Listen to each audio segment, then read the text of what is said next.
Okay, this is the 6th edition of our finance and investing class. Thanks so much for joining. I'm Martin Shkreli.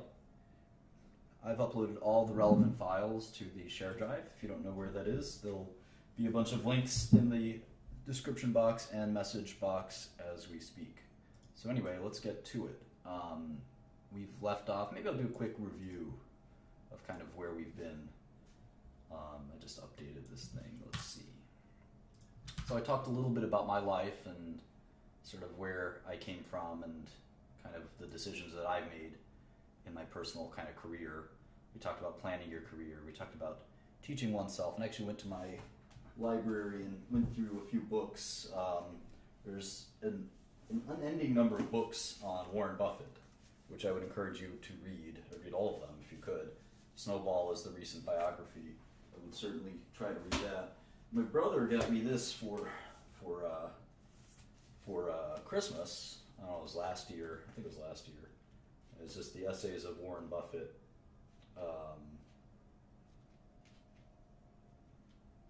Which I don't think are the letters themselves. They're different essays. So you may want to read those. And I have a couple of other books. Two great hedge fund managers, Julian Robertson and Michael Steinhardt. There are books about these guys that I don't think they're great books. They're not going to win any literary prizes, but they're certainly not terrible to read if you want to learn more about great equities investors over the years. Those are two of the great equities investors over the years. Anyway, we've talked about a little bit about how to learn on your own, which is extremely important. We did a quick overview of equities. I actually wrote most of this, and I thought this was an interesting addition. I said that almost all corporate activity on the planet is done in the aim of creating equity value. It's done in the aim of creating equity value.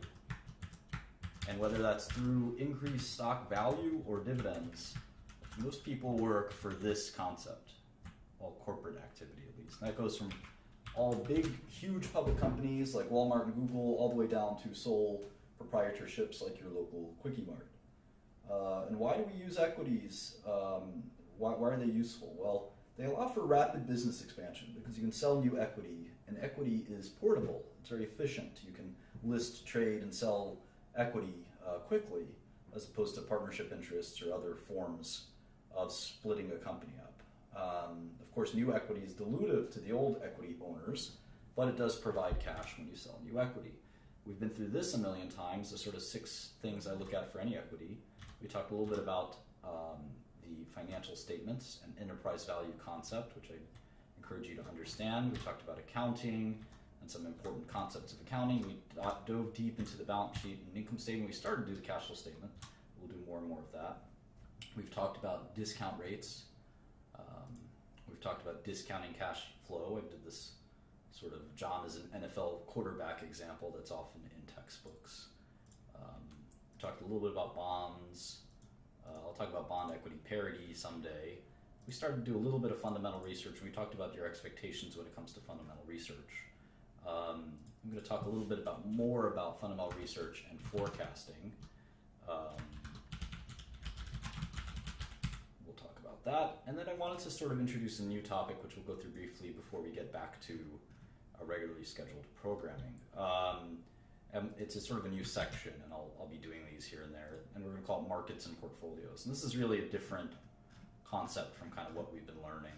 So I want to briefly go through kind of markets and portfolios. And the simplest thing to understand is that stocks are traded on stock exchanges, and stock exchanges are very distinct things, and in the US we have several stock exchanges like the NASDAQ and the New York Stock Exchange. But in the US, all of our exchanges are kind of sufficiently electronic and computerized that there is no real distinction between any of them that's practical and relevant. One thing that's very basic that's important to understand is this concept that for every buyer there must be a seller. You can't just sell the stock into the market. There has to be a corresponding buyer. And a trade, that's called a trade when there's a seller and a buyer. A buyer who's bidding agrees with the seller on a price who is asking for a price. And so let's look at some of the trading basics. I copied and pasted this from Bloomberg, and you can see that if you look carefully here, you can see that there are all these bid prices. And the best bid is the guy who will buy the stock if someone wants to sell at the market price. The current bid is 200.55, and he's willing to buy 7,700 shares. That's what that 77 means.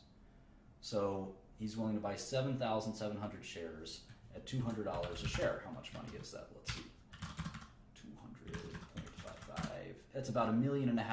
So there's somebody out there right now willing to buy $1.5 million of this stock called SPY.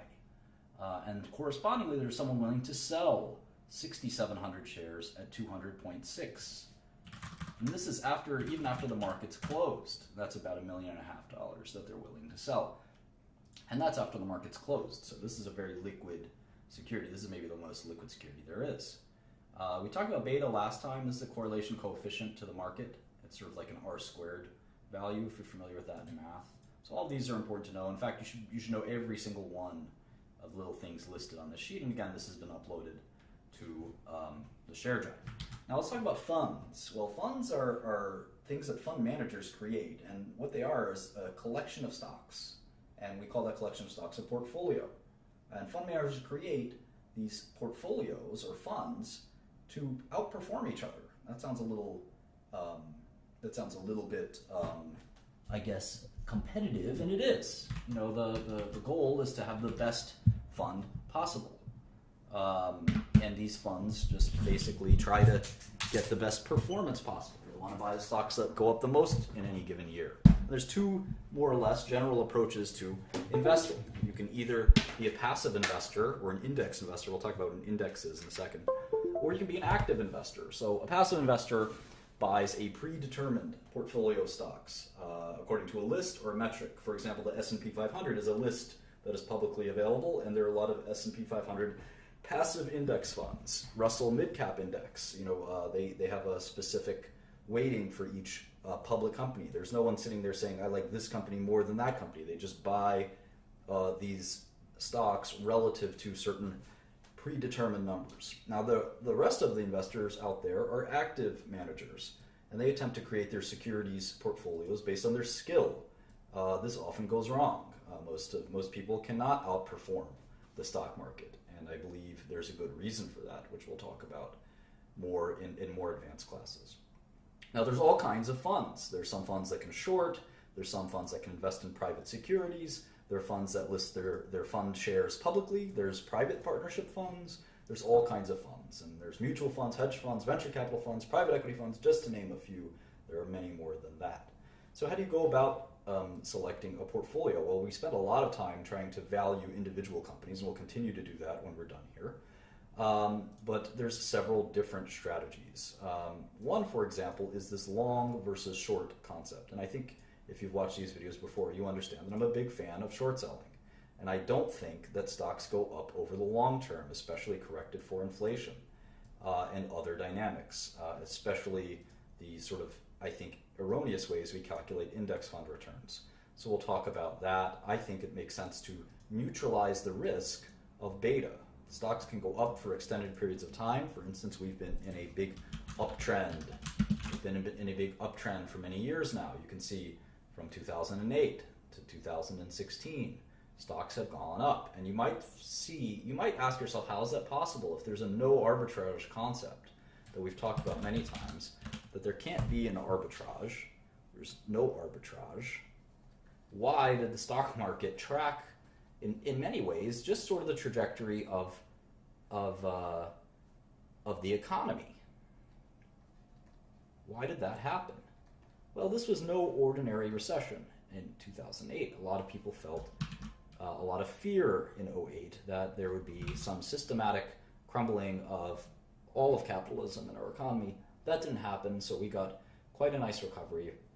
And I think that just the passage of time has allowed earnings to reach record highs, and stocks have had to sort of catch up, if you will, since stocks have been pretty modestly valued for many years, if not almost 2 decades.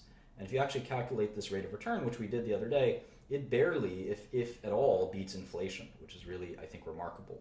So the last 20 years, stocks haven't beaten inflation very well. So there's no free lunch, but there was a big correction in stock prices in '08 that one could have taken advantage of conceptually. And I think that if you just had long stocks, you'd be very happy from '08 to 2016. There's no way to tell in 2007 that we're about to go into a bear market. And of course, if you only had short stocks up here, you'd be very happy. So my approach is to have both longs and shorts in equal amounts. I think there's a lot of misperceptions that shorts are riskier than longs, and I don't know that that's true. So other portfolio managers, well, it's certainly depending on the kind of fund you have. If you have a mutual fund, you can't even short stocks most of the time. If you have a hedge fund, you can short stocks, but a lot of hedge funds don't even do that. And certainly venture capital funds don't have any publicly traded stocks, nor do private equity funds. So a lot of these are very different based on the kind of fund you have. The universe you select on, that's the list of securities that we'll focus on. We're doing tech, global public tech companies for our purposes, but there's certainly different kinds of things you do: market cap focused, style focused, geography focused, and we're doing a sector focused, a very sector focused universe as of right now. So we have a few rules, and one of them is that most stocks are fairly valued, and that's sort of a take on what people call the efficient market hypothesis, which is that stocks are efficiently priced. All market stocks in the stock market are efficiently priced because there's so many observers looking at stocks that they're always reasonably priced. And I don't know that that's true. I think most people disagree with the efficient market hypothesis, but my take on it is that most stocks are actually fairly valued. Most stocks. I think that for every 10 stocks you look at, 8 of them will be fairly valued. Maybe one will be overvalued and one will be undervalued. Concentration, diversification. This is something we kind of got cut off last time. A lot of people debate, it's been a debate that's gone on for decades, if not centuries, is how many stocks are optimal in a portfolio. Number of stocks. Another sort of key question is turnover. Should you be buying and selling every day, or every year, or how often? How often? Maybe I can write that in here somewhere. Turnover. We did universe somewhere else. Turnover and rate of return. We'll talk about that shortly. So anyway, with respect to the number of stocks, it's my opinion that you want as many as possible. And that's just a sort of a mathematical concept. Now, the problem with this hypothesis is that we're only human. And ideally, we'd study thousands of stocks and pick as many as we can to get diversification. We assume that there's going to be some error in our ways. So let's say there's 1,000 stocks. And again, according to my principle, let's say 800 will be fairly valued. So we're not going to look at those 800. There's going to be 200 that are not fairly valued. 100 will be longs, and 100 will be shorts. But we're not perfect. We're human. So we know that we're going to get some of these wrong. We're going to be long. There's a famous hedge fund manager right now his biggest long is, I think, called Valiant, and he's been wrong. He's long and wrong. Valiant has gone down a lot, but it's his biggest long. And he's also had a short that's gone up quite a bit. I think it's called Herbalife. I don't know a lot about the situation, but I think that's what's happening. And so in any event, sometimes you get it wrong. And so there's some percentage chance that you will get it wrong. And that's why I think you want to minimize that percentage chance impacting you. For instance, if the percentage chance that you're going to get something wrong is 60-40, which is pretty good. 60% of the time you're going to be right, 40% you're going to lose and be wrong, win-loss. Well, if you have 6 stocks that you're long, do you know what the probability is that even though you're pretty good because you're 60-40, what is the chance that you will get it wrong several times in a row? In fact, what is the chance that you'll get all 6 stocks wrong? I think it's 0.4 to the 6th power, if I'm not mistaken. And that's not an impossibly small number. It's pretty small. It's less than 1% chance. But that means that you get every single one of them wrong. And I think that's somewhat intolerable given that you have 60% chance. Now let's say, and remember, for every one you get wrong, you kind of cancel out one that you got right. So all you need to do to mess up your portfolio is have 4 winners, or let's say, 3 winners and 3 losers, and you make no money. So at best, 4 winners and 2 losers is sort of is in fact quite possible. In fact, it's sort of almost likely. In fact, I think if you do the math right, there's a good chance. I'm not doing my statistics very well here, but there's a good chance. There's definitely a good chance that you're going to have a lot of things wrong. So you want to maximize the kind of spread by maximizing the number of stocks in your long portfolio. And I'll do the math someday. I sort of conjured this idea on the fly. So let me go back and do the math on that whole thing. So in any event, you definitely want to have as many stocks as possible. The problem is most people are, this is a technical term you may not be familiar with, lazy. Most people don't want to look at 1,000 stocks. Most people don't want to spend their weekends looking at stocks, their nights looking at stocks. Most people want to sit there and have a couple of stocks, and they don't want to research them day and night, and that's part of being a fund manager. There are many, in fact, most fund managers, I'd say, work very hard, but there are plenty that don't, and there are plenty that think they work hard, and they don't as well. So I think that there's kind of this complacency and laziness that permeates the industry, most industries. That's why the people that work the hardest seem to do the best. So anyway, having 100 great long ideas and 100 great short ideas is a lot of work, but it's not impossible if you have a decent-sized team. Now, having said that, there's some theory that when you concentrate your bets, you have a better chance of making more money, and I'm not sure that's true. In fact, some of the highest returning funds are not concentrated at all. A good example from history were two hedge funds called Renaissance. Renaissance is still in business. And the other one is called Steinhardt. And these funds were notoriously diversified, and they made a lot of money. They'd have literally 100 to 1,000 positions at any given time. Then there's concentrated funds that have done very well as well. Concentrated funds. And I don't know if I can give a few examples, but Buffett's early days, he was concentrated. He's no longer very concentrated. But Buffett's early portfolios were very concentrated. There's a mutual fund called Sequoia, which is very concentrated and has done very well. So there's plenty of people that have made money on both and lost money on both. You can be diversified and lose money as well. It's harder. It definitely is harder. And you can certainly be concentrated on one or two positions and get lucky and make money for a short period of time. So in any event, I believe in diversification with the understanding that there's a natural limitation to how much work one person or one team of people can do. So there's a lot of debates on that, and we'll talk about that more and more over time. One of the things that you have to understand about investing that many people don't is you don't have to invest if you don't have good investment ideas. And I think this is actually what's wrong with hedge funds and mutual funds and other types of funds, that no one forces you to make a bet, or at least they shouldn't. Some investors and investment managers feel like they're forced. They actually feel like they have to come up with great new stock ideas all the time. And sometimes there just aren't any. And you don't lose anything by not betting.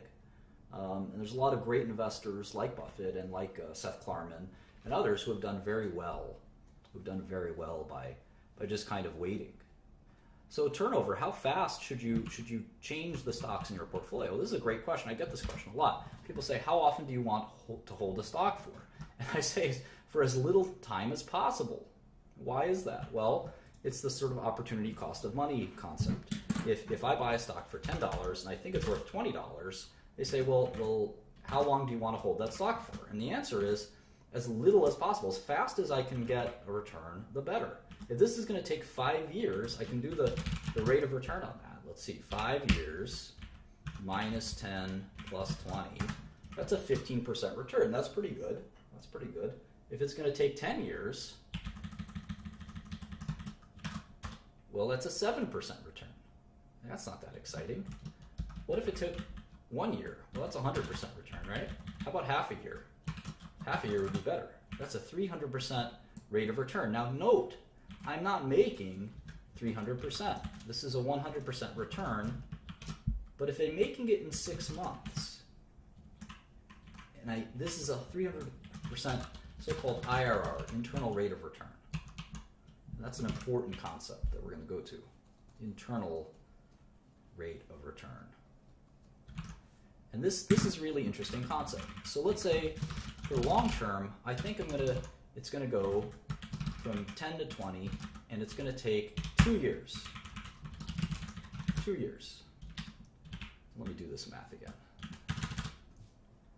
Now let's say that's a 41% rate of return, which would be amongst the best fund managers of all time. I like my stocks when they perform that way. But let's say I bought the stock at 10 and it was $12. It was $12 2 weeks later. There's 52 weeks in a year, right? So that's 0.038 years later. 0.038 of a year later. 2 weeks later. Right? 2 weeks later. What's my rate of return? It's actually 12,000%. It's 12,000%. Now, there's never been a hedge fund that's made 12,000%. But the point is that I'd much rather buy and sell a stock in 2 weeks and make 20%. Let's see, IRR is 20%, is 12,000%. But the actual cash return, we'll call it, is only 20%. I'd much rather get this than that. Does anyone know why? The answer is not because the IRR is higher. What is it? What? But why exactly?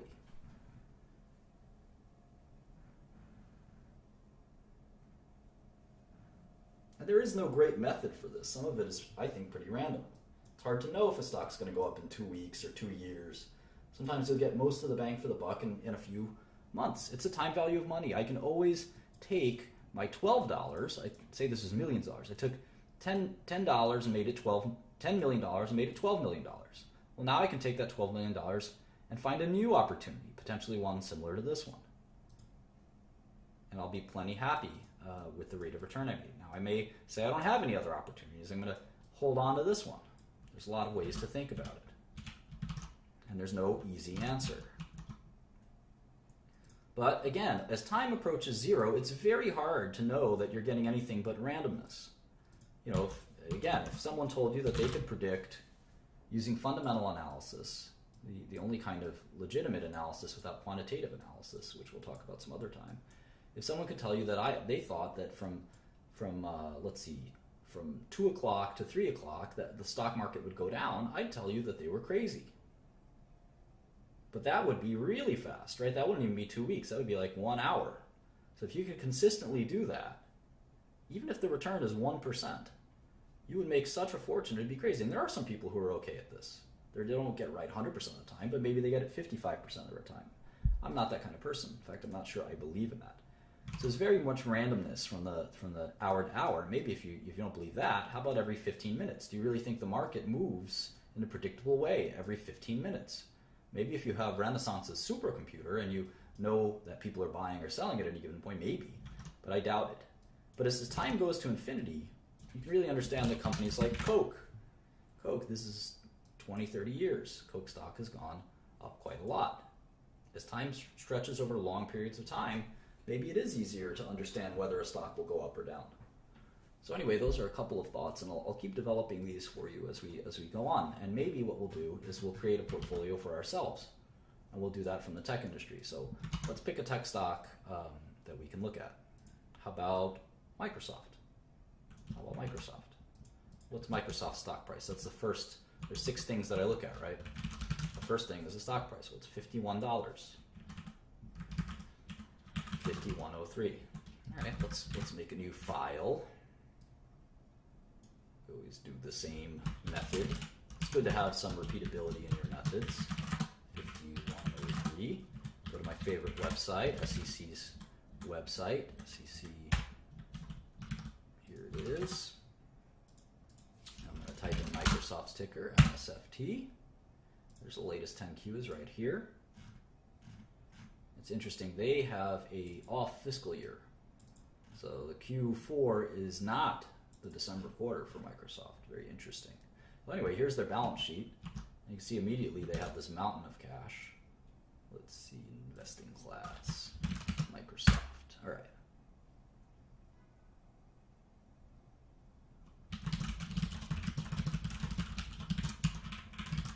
So they have, well, let's see. The first page of the 10Q tells us how many shares there are. There's 7.909 billion shares. And at one point, Bill Gates owned most of them. Bill Gates owned like 1 billion or 2 billion shares of Microsoft. Maybe he still does. Let's look on Bloomberg. Let's look on Bloomberg. Here he is. It's 200 million shares of Microsoft. William Henry Gates III. That's about $10 billion roughly?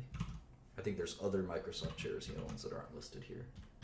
Anyway, that's $404 billion, 79.9. That's the value of Microsoft, or their market cap. How about cash? I spied some cash here. Let's see. Plus 7185, plus 95455. That's 100 billion right off the bat.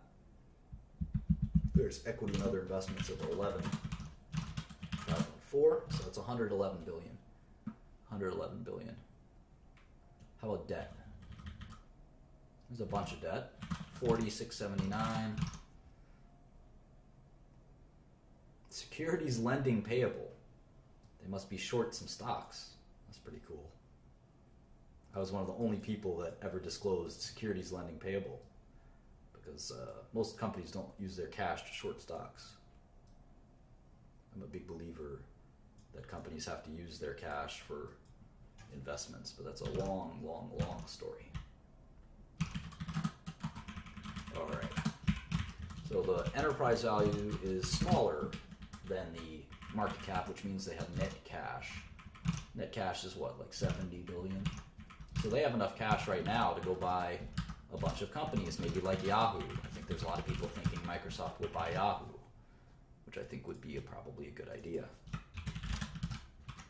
Q415. All right, so we're going to link the Microsoft model on our tech page here. We're going to multiply this by 7909. Gives the market cap. And then we're going to put down the net cash.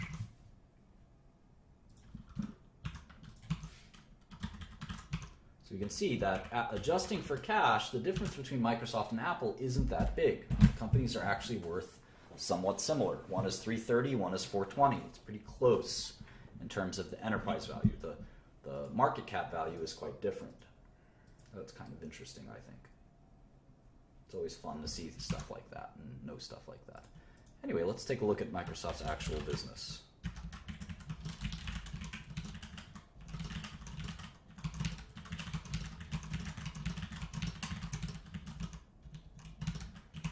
Set up our model like we usually do. This only takes a GIF, and then we have it forever, which is always nice. So let's see, here's the income statement. You can see their quarterly revenue of 23.7 billion is smaller than most of the companies we've looked at. It's pretty similar to what IBM's, if I recall correctly. Or IBM had a little more. That's pretty similar to IBM's, 22 billion. Microsoft has much higher margins, as you'll see soon. All right. So I want to be careful here because it says three months ended December 31st, 2015. So I'm actually just going to put down 12, 31, 15, even though I know it's not this quarter. Maybe it's this quarter. Let's guess. 3796, 9872. The gross margin, the gross profit. Let's see what the gross margin is. Is that about a little lower than I thought? It used to be very, very high, but I think because they sell Xbox and other Surface and stuff like that, their margins are lower than they've ever been. All right, what else? Research and development. Microsoft has always spent a fortune in research, and it's never really been productive. It doesn't make any sense to me. General administrative, sales and marketing, research and development. Microsoft spends so much money in research and development, they almost never have anything to show for it. Sales and marketing, of course, are the advertisements Microsoft makes and the sales force they have. And general administrative are things like their headquarters costs, legal costs, all kinds of things like that. CEO salary that goes into general and administrative.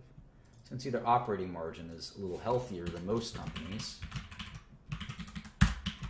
25%. How about interest? Interest is usually interest in other income. Microsoft usually has positive interest income. It's interesting that they don't, no pun intended. Taxes. always like to look at the tax rate, see who's paying the most taxes. Microsoft is paying 15% taxes. How fair is that? You know, it'd be nice if I could pay 15% taxes. Or any of us, really, right? All right. You know, what's cool about finance is all of the lines are the same for every company, more or less. And the cool thing about Excel, I know a lot of you have been asking for some like Excel shortcuts and stuff like that, so I'll teach you a little bit. One of the things that you have to keep in mind is that the Control key, the Shift key, the Alt key, those are your friends. When you combine them with other keystrokes, you can, for instance, Control left and right allow me to it just forwards you to the next cell. That's important. Control up down, same thing. And using the number pad on the right of your keyboards are useful. So I'll occasionally give you some hints like that, but it doesn't matter if you can do this in 5 minutes or 20 minutes. It doesn't make a difference. Understanding it is more important. Don't confuse rapidity with understanding. Two very different things. So interesting to see that Microsoft, for instance, see that Microsoft's revenue declined. Their revenue declined.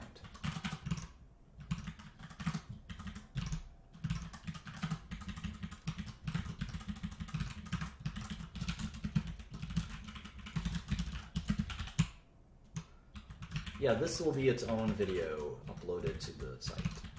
So Microsoft's revenue declined 10%. Now remember, so did IBM's. And IBM explained to us that it was the currencies. It was the currency's fault. The euro fell so much that they had to have a decline in revenue. I'm sure Microsoft has a similar story, so we're going to have to keep our eye on that. We see that in pharmaceuticals as well. Every industry has been impacted. Every global company has been impacted by the euro's decline. So keep that in mind. All right, now we're going to do something that we don't usually do. We're going to put in the balance sheet after we put in the income statement. So we're just going to do cash, accounts receivable, all of our classic balance sheet items. So let's see, 102,640 in cash. Well, we're going to include investments. So it's going to be 11,514 million. All right, cool. Accounts receivable, this is cash that your customers owe you, delinquent customers. They're not really delinquent, they just haven't paid you yet. Because you typically give your customers 30 days or so to pay you. And then the majestic property, plant, and equipment, very important. These are assets that are usable over 1 year time. Usable in more than 1 year. Very important. Property, plant, and equipment. We know that these are very difficult to account for sometimes. They cause all kinds of craziness for accountants. Goodwill and intangibles, we've talked about a little bit. So we're done with the asset side here. It's 180 billion in assets. Let's go to the liability side. 6936 for accounts payable. Here's the debt, 3750, 4679. Accrued compensation. Taxes, deferred revenue. Lots of software companies have deferred revenue. We talked about deferred revenue as being cash that, you've delivered, you've gotten paid, but you have not yet delivered the product. You have not yet delivered the product to the customer. And this happens quite a bit in software, believe it or not. It's crazy. Securities lending payable, 6442, 6447. And deferred income taxes and other long term. I think we're done.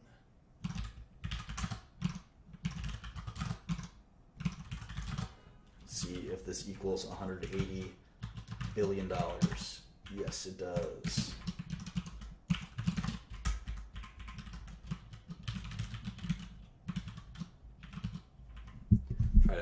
Try to move the keyboard a little bit. I'm sorry that it's so loud.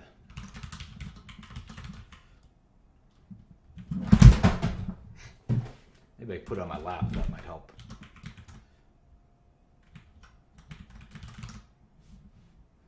$6,447. What's 6447? Other.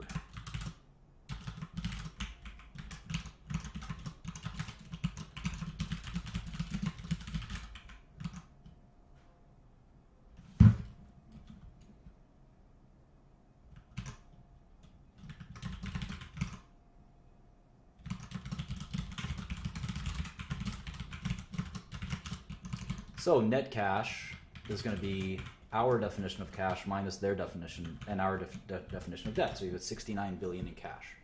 We're going to forecast their cash balance from here on out. So that's going to be pretty important. Here's their 10Q before this one. Same concept. Except this is the 3 months ended September 30th. And this is their 1Q. This is their 1Q. So this was their 10, this is their 2Q. I'll move all these over. Microsoft is kind of weird like that. I don't know why. In the old days, there were a lot of kind of companies that had their calendar year end on 9/30. There's a lot of legacy reasons for that. So anyway, there's that. And we're just going to copy and paste everything, which makes our job a lot easier.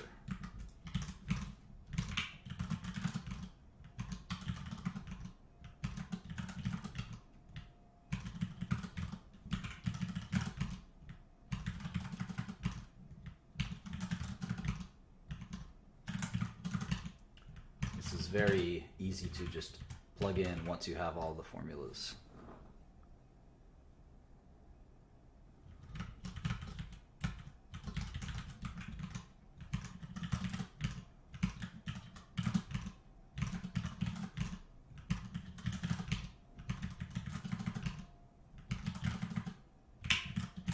And again, I would encourage you to make your own models for companies that you're interested in. And you feel free to send them to me, and I'll tell you if you did something right or wrong, or if you have any questions. I'd be happy to look at them. I love looking at financial statements. It's my favorite thing.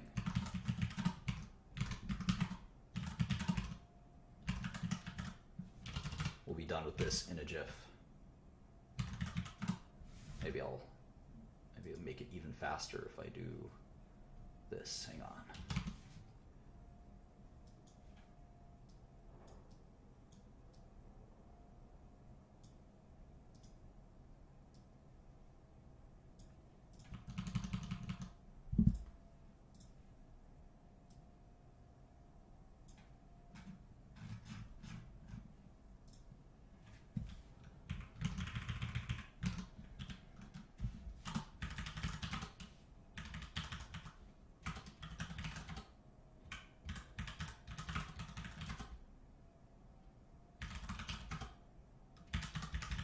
And like I said, you really get a feel for the business when you do it like this. You really get a great feel for the business that you wouldn't get if you just looked at a Bloomberg or Yahoo Finance, which would give you the shortcut. And you can't really use those shortcuts for other reasons, so we'll talk about that.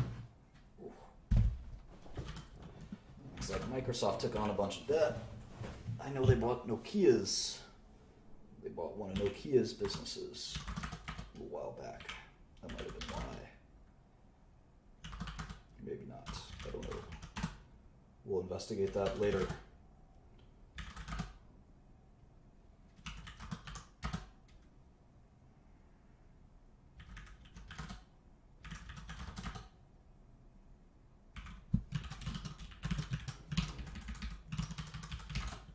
All right, the balance sheet balances well. Now, interesting thing about the cash flow statement. Cash flow statement, most companies report it, unlike the income statement, they report it on an accrual basis. I'll show you what that means. So let's go to the cash flow statement. Typically we do our model net income and reported net income. So we're going to go up to model net income, which is 4 billion in this case. On the cash flow statement, it will tell us what they thought the net income was. In this case, it's exactly the same. It's 4620. Now we're going to do all the so-called add-backs. So-called add-backs that we went over last time that kind of transform net income to another number. In this case, they actually got 8 billion, almost double. 8.6 billion in cash generated from operations. Crazy, huh? Even though they reported net income on the income statement of 4.6 billion. One of the things to know about cash flow statements is that they reflect the reality that business operations are smoothed out when you look at the net income line. The cash flow statement teaches you the the good, the bad, and the ugly. Sometimes it teaches you too much about how the cash moves on an annual basis. And there's some quarters in the business where you collect more cash.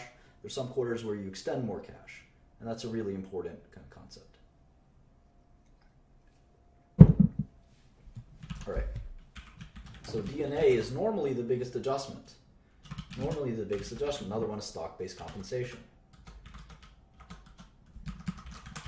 And then you can see here that they have this big swing in accounts receivable. They collected $6 billion of accounts receivable. That seems very unusual to me.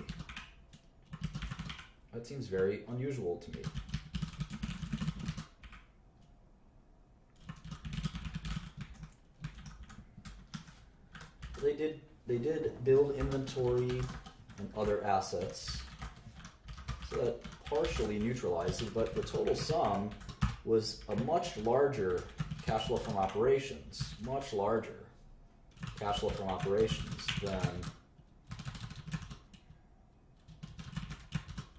than their net income. Now again, this I'm going to show you my method for sort of smoothing that out and understanding, without looking at the income statement, understanding kind of real cash changes to a business. And I'll show you what I mean by this whole 6-month accrual thing. And this will be, if you're anything like me, this will be the bane of your existence for building models. All of this is very easy, only except with the sole exception of this part. Now, thank God, Microsoft does this. They give you both lines. Most companies only give you the 6 months ended, so you actually have to sit there and subtract it out yourself. So thank God Microsoft is kind to us and lets us see the cash flow statement on a quarterly basis. Not every company does that. And I have to say, I really appreciate you guys watching. This is one of my favorite things to do. And you give me a good reason to do it. I've been on a little bit of a break from work, and this is a ton of fun for me. So now you can see cash flow is greater than net income 2 quarters in a row. 2 quarters in a row. And why is this important? Well, the average net income for these 2 quarters is $4.8 billion. The average net income for these 2 quarters, for average free cash or cash flow from operations for these 2 quarters, is $7 billion. That's a big difference. Once again, it's $4.8 billion average net income for 2 quarters, half a year, and here it's $7 billion. Well, if you told me you were going to make $28 billion in a year, $7 billion times 4, that's one number. If you told me it was $4.8 billion a year, that's a totally different number. And look at the valuation differences. The payback period, or the earnings multiple, is 12 times for one of them, and it's 17 times for another. I mean, if you told me I'd get my money back in 12 years or 17 years, I definitely would rather get it back in 12 years. And that's what Microsoft provides for you if you believe this number instead of this number. And which one's the true number? Well, that's the point of finance, is we're trying to find a good forecast. And this is the past. The past and the future aren't necessarily the same. So we have more work to do. We have a lot more work to do. Let's keep doing it. Microsoft's actually got a very good investor relations website, by the way. So let's see, here's an 8K. Can't believe Microsoft tried to get into phones. It's pretty embarrassing. I think it was Steve Ballmer's fault. All right, here's the Q4, which their Q4 ends in, is the June quarter, so it ends in June, July, August, last day of August. Does that make sense? No.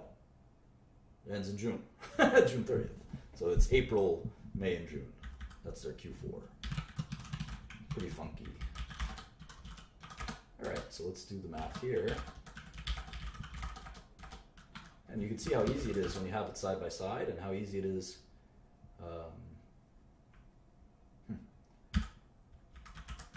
Now notice I'm excluding this impairment, integration, and restructuring because it's a non-cash charge. And I don't think they're going to have that every quarter, so I don't really care if they had it that quarter. Now, if they have lots of charges all the time, that's a different story. Let's do last year. 23, 382, 76, 33. like a video game, punching in these numbers. But there's a point to it. So now you can see the gross margin has declined. It was in the 60s, now it's 59. That's interesting. The rest of the operating margin has declined too. And meanwhile, it's not because low quality revenues have been added. Revenue's been declining as well. So it's a little bizarre. It's a little bizarre. Net cash went down by $3 billion here. Let's see. Even though they're profitable to the tune of four or $5 billion. Let's add another month or quarter of the balance sheet and see what happens.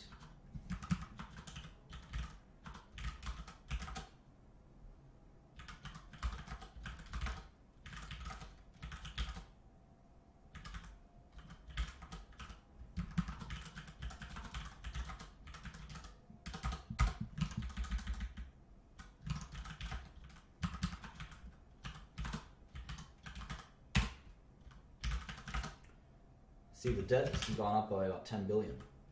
So I wonder what they spent that money on. Maybe dividends and buybacks and things like this.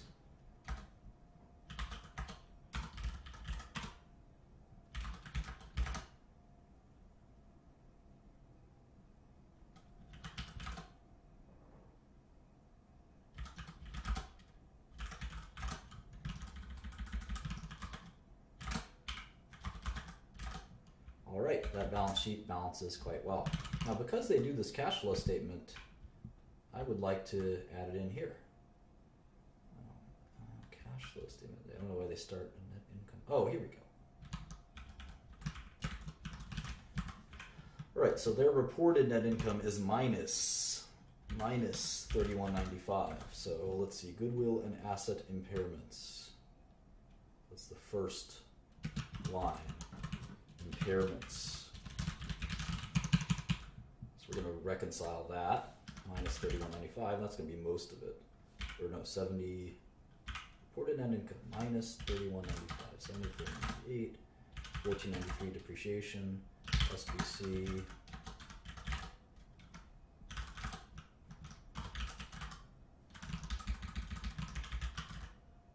Okay, and you can see here they extended a lot of credit to their customers.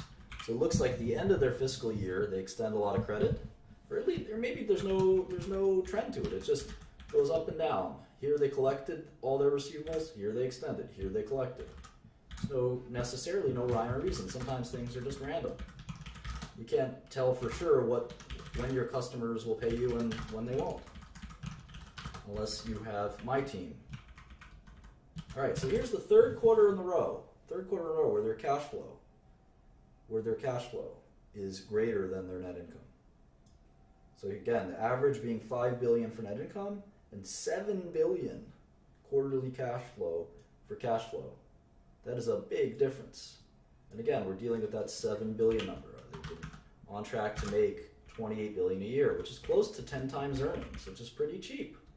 That's pretty cheap. Even though Microsoft is thought to be kind of a laggard in many ways, that is a very cheap relative to some of the other companies we've looked at. Although look at Apple. Apple's 8 times. Let's do this. 28 billion is what we think 2016 earnings are. And without even building a model, let's assume that it declines by 1%. So, according to this, pound for pound, Apple's the cheapest, Microsoft's the second cheapest, and IBM's the third cheapest. But that doesn't mean they're the most attractive in that order. We don't know if Apple's earnings will fall off a cliff. A lot of people think they will. We don't know if IBM's earnings will fall off a cliff. They certainly haven't been doing a good job, and we don't know anything about Microsoft because we've just started to look at it.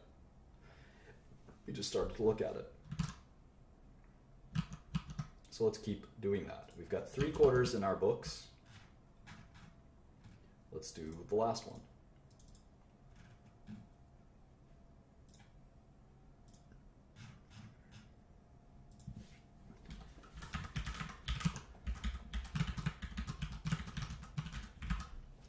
Sometimes you don't know everything about a business from your personal experience with it, unless you're in the software industry. Even if you are, it's not easy to know what a company, how they're really making their money all the time. So I would throw away any thoughts you have about Microsoft when you do this. You have to be completely objective. And that's hard for a lot of people. They say, ew, Microsoft. No, you can't think that way. It's not a beauty contest. It's about bargains. You're trying to get the best bargain, not the best company. If you wanted the best company, you have to pay the highest price, and that may not be a bargain. You may be overpaying. You still may be getting a bargain. It's not really clear. But, you know, it's not about a beauty contest. We're not movie critics. We're bargain hunters. And that's one of the, if someone asks me what the number one thing people don't understand in finance, it's that. We're not trying to make a good or bad kind of rating. We're trying to make, are we getting our money's worth rating? It's just a very different analysis oftentimes, especially in companies like this. In pharma and biotech, it's a little more complicated, but certainly in this kind of, it still applies, don't mind you. But it's extremely important for companies like this. Good versus bad is not the calculation we're making. We're weighing exactly what is this. It's like 50 different diamonds. There's definitely one better diamond than the other, but we're trying to figure out which diamond is the best bargain we can buy for the cheapest price.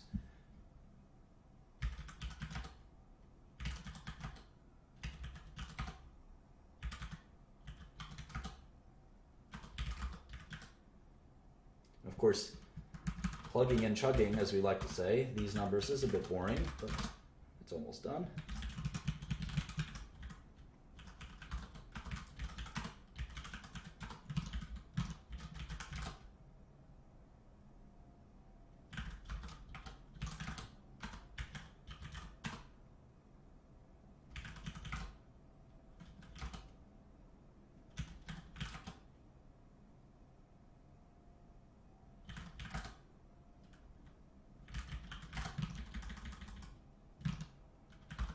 All right. Now the last part of the cash flow statement. The model said 5 billion. They said it's a little less. They said 5.2. They say 5 exactly. No impairments this quarter. The DNA, all this stuff looks pretty normal. Not a lot of swings. I will say their accounts receivable swing more than I've ever seen any other company swing. I wonder why that is. There we go. And here, look at this. Massively larger cash flow from operations. Massively larger. Massively larger. How about CapEx? We haven't been watching CapEx. Let's take a look at CapEx. I don't think cash flow from financing is that important, but let's look at CapEx. CapEx is additions to property and equipment in this case, $1391. So free cash flow, we have to subtract out these two, right? That's one of the reasons why cash flow is larger than net income. Could be because of CapEx. You don't think a software company is having a lot of CapEx. I mean, after all, they don't have any equipment to make the software. I mean, come on. Software. Let's also look for acquisitions. Acquisitions. That's another interesting thing to watch.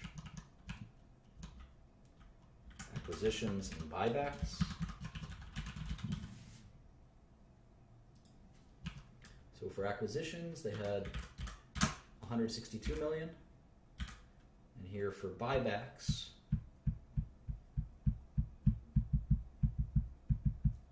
they had negative 536, another 5 million. You kind of trace where all their cash went. It's very important.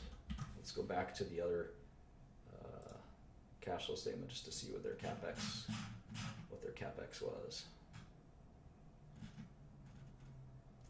Well, we got their buybacks. Let's look at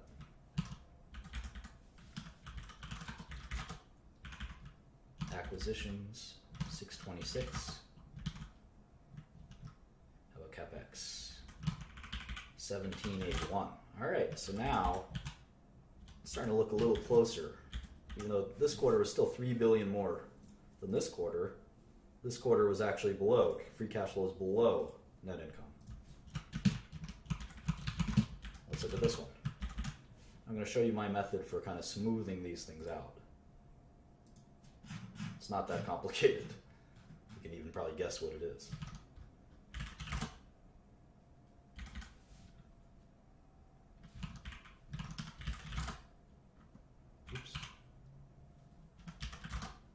See, Microsoft hasn't really been acquiring a lot of things. Where's buybacks? Common stock.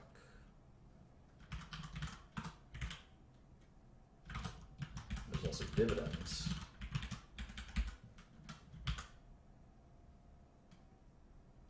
I'll make sure I didn't miss dividends some other quarter, but YOLO.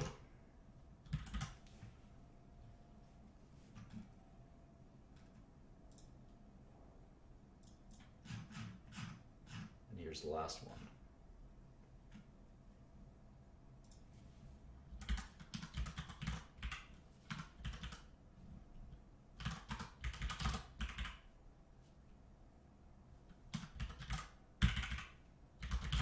Okay, so here's the free cash flow. What I'd like to do is sum it on a trailing basis. That's my advanced method here. It's 12-month free cash flow. And if I do that with 12-month net income, I can kind of see which one is which one is higher than the other. In this case, you can see it's about 4 billion higher. It's about 4 billion higher. So which one is the real number? Well, it's hard to tell. It's probably free cash flow. It's probably free cash flow. So let's assume in our forecasting that they're not going to make 28 billion. They're going to make 24 billion. So now Microsoft is, at least by an earnings ratio perspective, the most quote-unquote expensive company. But it could have the highest growth potential. Who knows? We haven't looked at the business yet. I mean, if taking a look at their last 4 quarters, they haven't been growing very much. But now again, that might be due to the euro. We're not sure. We got to look into that. I just want to make sure there weren't dividends I'm missing. I hate missing things. Let's go to one more time. Dividends. There we go. 24.96.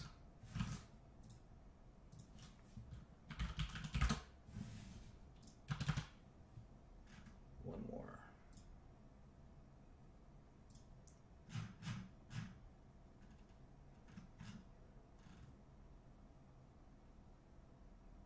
$25.32.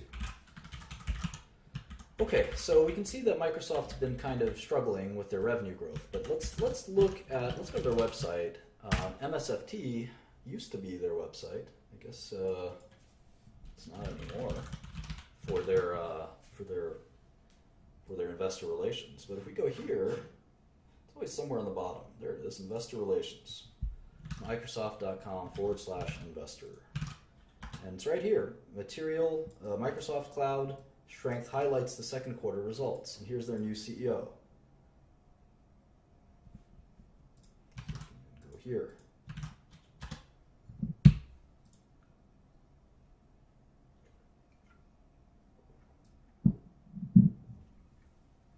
They had non-GAAP revenue that was higher than GAAP revenue. That's kind of bizarre, isn't it?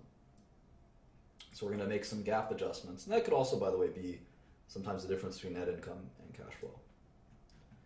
Let's see if we can look into some of their growth. Businesses everywhere are using the Microsoft Cloud as their digital platform to drive their ambitious transformation agendas, says Satya Nadella. Now, where have we heard that before, class? Businesses everywhere are using the blank cloud as their digital platform to drive their ambitious transformation agendas. Who's smart? Who can tell us? Who can tell us where we've heard that before?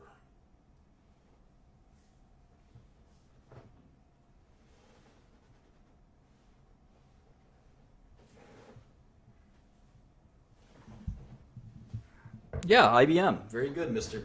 Koopsta. I'm going to make you a moderator. Don't let me down. Don't let me down. Congratulations. Yeah, IBM said the same crap. IBM said the same crap last press release we read. Everyone's talking about how their cloud...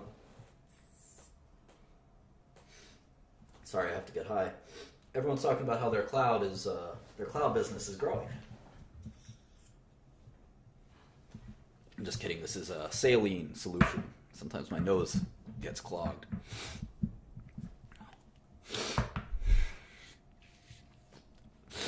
You can always email me at Shkreli. It's shkrelimartin@gmail.com. And certainly, if you're a moderator, I'm gonna watch your models first. Anyway, so yeah, everyone's talking about how the cloud is the only way they're growing. But the problem is, if you are not growing, and that number, last I checked, I don't need glasses, it's negative. So don't give me that BS. Businesses everywhere are using Microsoft Cloud as their digital platform to drive their ambitious transformation agendas. Man, if one of my executives said, look at this great thing that we're doing that drives business agendas. We went from 26 billion to 24 billion. Bruh, come on, bruh. How about an apology? All right. Now here's, of course, where they blame it. They blame it on the currency. So let's see what their revenue would have grown without the currency change. Here it is. Let's say it would have grown 3%. Percent change year over year, non-GAAP constant currency. We have to make 2 or 3 different adjustments to it. As reported versus non-GAAP, and then we have to make a currency transformation. It's a lot of headaches, but you know what? I believe them. You don't always believe them. Local currencies year over year plus 3%. Now IBM, 3% growth isn't anything to write home about, but it's growth, at least. It's growth. Now IBM was giving us the same spiel, but even after adjusting for currencies, they shrank by 2%.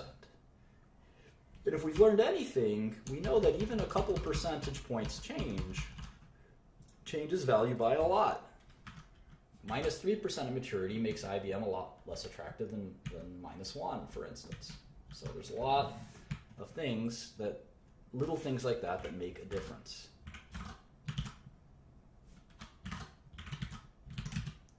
All right, let's go back to Microsoft. All right, so I guess they're in the cloud business as well. But let's go back to my method, which is I like to read every press release. Where can I do that? Home. All announcements, and there's ways to subscribe. Let me subscribe. Email alerts. I want all releases, all SEC filings, all events and webcasts. All right, here's the alerts if you want alerts. Martin Shkreli Martin at gmail.com 30160. There we go. All right, let's go back. So I want all press releases. They're making it a little harder than most. Usually you can just click press releases.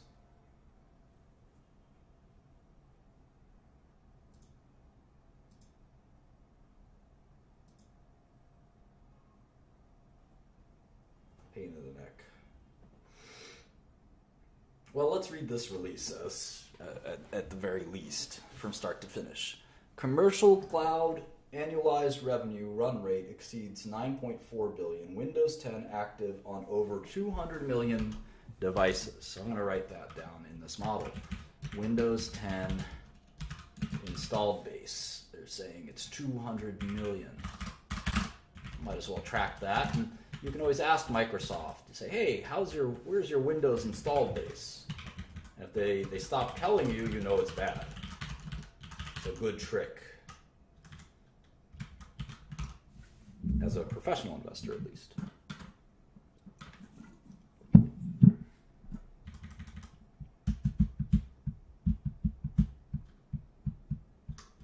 We delivered double-digit operating income growth. Revenue in productivity and business processes declined 2% and was up 5% with the following highlights. Office grew. And Office 365 grew by 70%. Wow. Office 365 consumer subscribers grew to 20.6 million. Wow. This is called Office 365. It's one of their Microsoft Office. I think I'm using it as we speak. Let's see. So they have this productivity and business processes, business segment. We call that segment. And what's the percentage of revenue? What's the percentage of revenue? It was 6.7 billion out of 25 billion, 25.6 billion. So what is that? 6.7 divided by 25.6 is 27% of their business is Office. So what's in that business segment? So we can write just contains Office. So 26% of Microsoft is Office. I bet you didn't know that. Bet you didn't know that because you're a noob. Noob, N-O-O-B. There we go. Right, Intelligent Cloud. That's their next business segment. Intelligent Cloud. And that is 6.3 billion. 6.3 billion. That was up 11%. 6.3 over 25.6. That's another 24%. I don't know anything about their intelligent cloud business. Oh, there it is. Azure. I've heard of Azure. I don't know a lot about it. Azure. They must be doing very well with Azure. I mean, it used to be, by the way, that Office was about half of Microsoft. Now it's down to a quarter. That's good. That's good. So we'll learn all about Azure. I'm curious what that is. We're going to have to learn a lot about it. I'm not a technologist, but I'm willing to learn. Server products and cloud services, Azure. Server products, cloud services. All right. More personal computing. Not even personal computing. More personal computing. It's kind of a silly name, isn't it? And this was 12.7 billion. So this is still their biggest business. And this is, that's 50% of their business. So you can think of Microsoft in three parts. Personal computing, which is Windows, right? Windows. And that's the only business that's declining. Not a surprise, right? Growth, minus 2%. Intelligent Cloud, up 11%. Productivity, up 5%. So personal computing is kind of the legacy, we like to say legacy business. And that has Windows, probably Xbox. And Xbox monthly is at 48 million people. Holy moly. Xbox Live, right?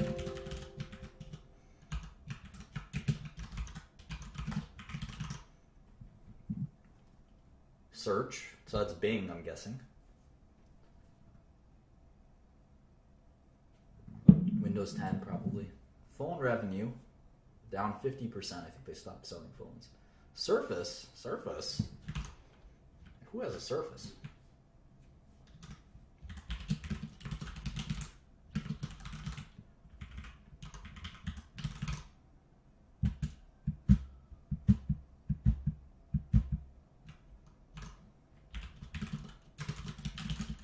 All right, so those are Microsoft's kind of core products.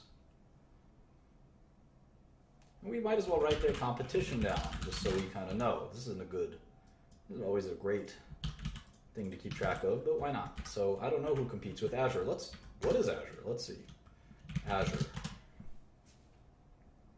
Microsoft Azure. It's a cloud computing platform and services. Open, flexible, enterprise-grade cloud computing platform. Move faster, do more, and save money with IaaS and PaaS. I wonder what that is. All right, let's just look at the Wikipedia. PaaS, Platform as a Service. IaaS, Infrastructure as a Service. So this is probably a lot like AWS.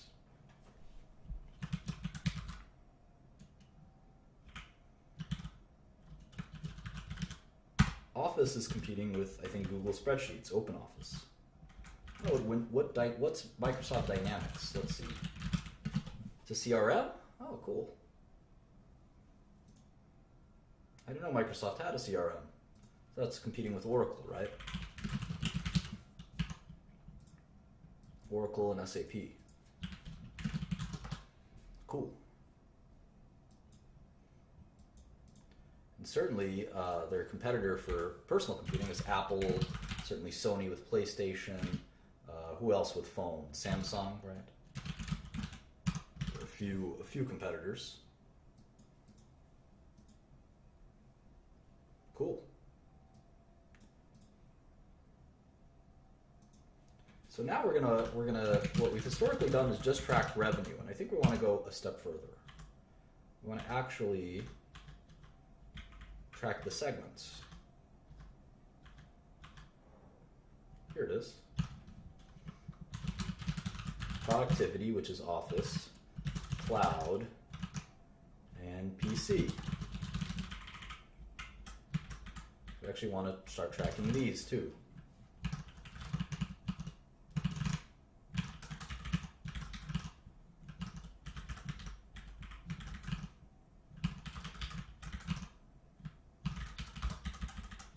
Problem is PC revenue is probably going to decline forever. It's only declining a few percent a year, but it's still painful.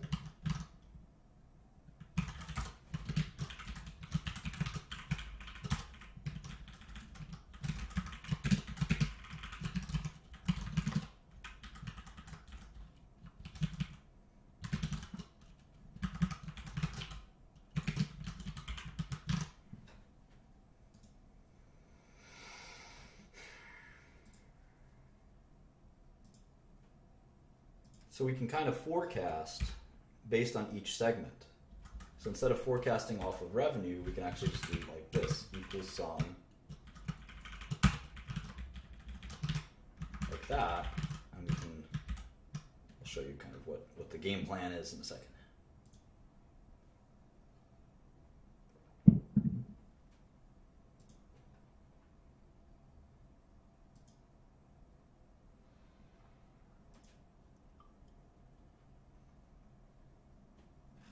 Kind of cool how they give these out, but I still want to read the press releases. Here we go. Here's the Q1.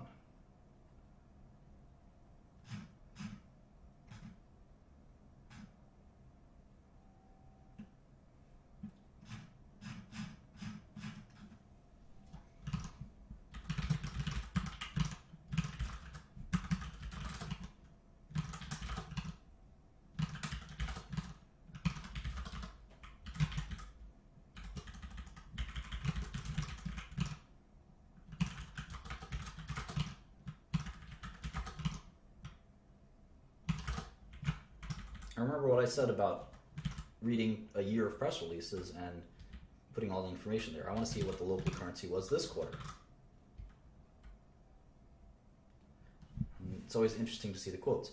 We are making strong progress, of course, across each of our three ambitions by delivering innovation, people, and love. What? First of all, there's some typos here. Innovation, people, and love? Are you serious? Is this the same Microsoft? Is this the same Microsoft?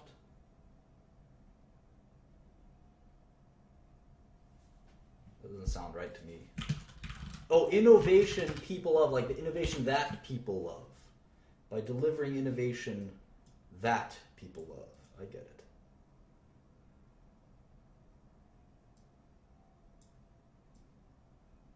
Customer excitement for new devices, Windows 10, Office 365, and Azure is increasing as you're bringing together the best Microsoft experiences to empower people and achieve more. Okay. So let's see, up 4, up 14. Wow, look at that. Look at that. Revenue in more personal computing declined 13%. 13% in constant currency. Wow, that's terrible. Anytime something's declining by 13%, I'm going to make a note of that. Minus 13% constant currency. Wow. What a terrible quarter. PCs are going to just drag on Windows revenue is just going to drag. Let's see, 39 million Xbox Live users that quarter. They really go from 39 to 48? That sounds like unrealistic. Maybe because of the Christmas season. That's bizarre. Office 365, 18 million users. How about Windows 10?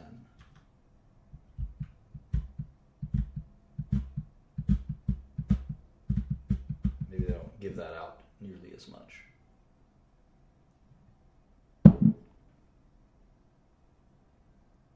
Yeah, I don't see Windows ever kind of growing again, right? That's in a permanent decline, Windows. Here it is again, down. Oh, they used to have different segments. Look at that. They changed their segments. Changed everything. Phone hardware revenue. Look at this. Segment information, devices and consumer. Huh. And this gives us a clue as to how big each of these businesses were. Look at this. Computing and gaming. Surface revenue increased to $1 billion. Huh. Xbox is about $1 billion a quarter as well. Here it is. This is their old segment revenue. Now they only disclose 3. Now they only disclose 3 revenue lines. Look at that. It's pretty interesting. I'm going to put those in here too.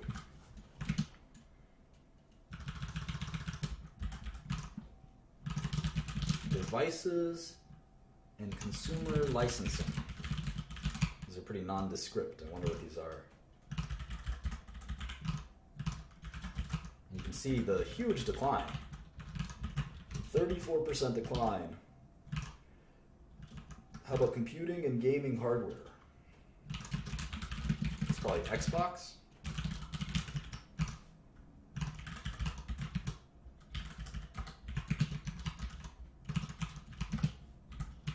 I'm sure the Surface is fine.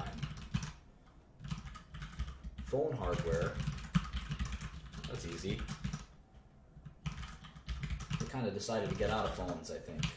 They tried their best. Didn't make sense. Devices and consumer other. That's probably the Surface, I think. It's kind of hard to tell. This must be Windows, commercial licensing.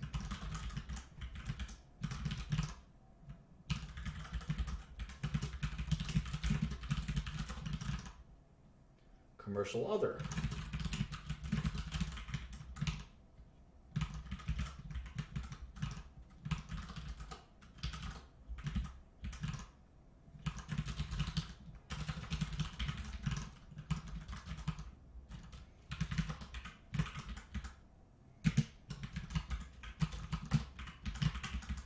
Just making sure they check out.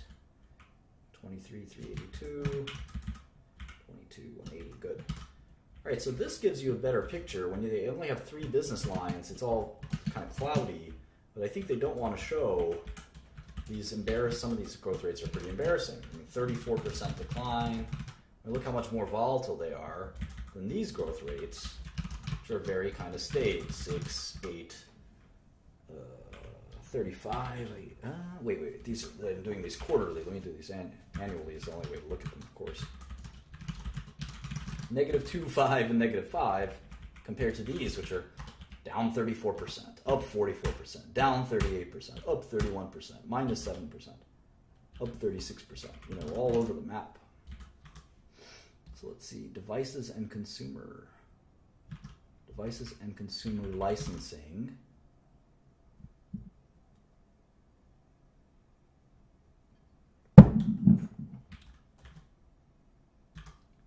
Commercial licensing is Office.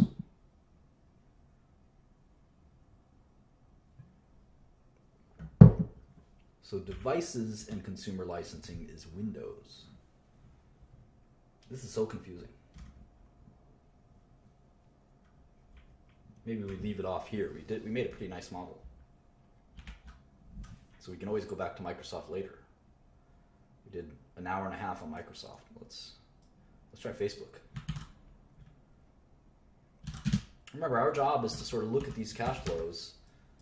Maybe we'll do real quick on Microsoft. We'll do the long-term cash flow.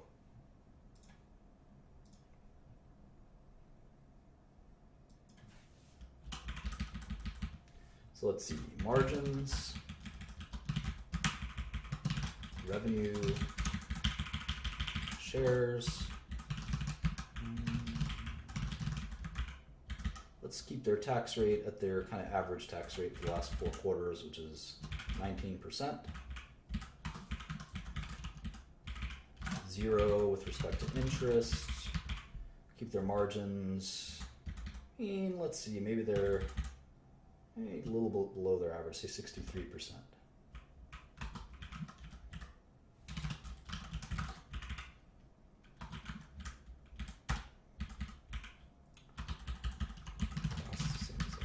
Okay. So now how about forecasting revenue?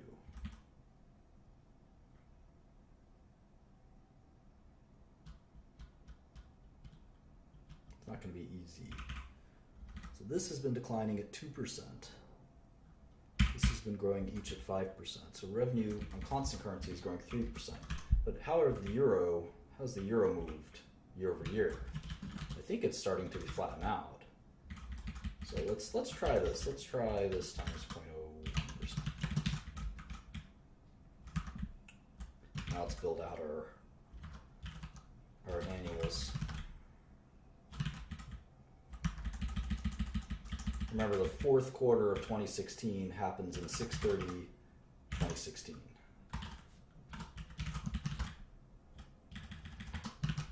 So just keep that in mind.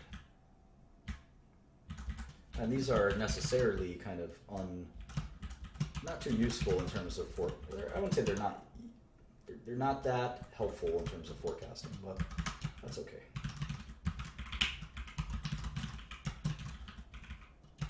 They're not totally worthless, as we'll see in a second.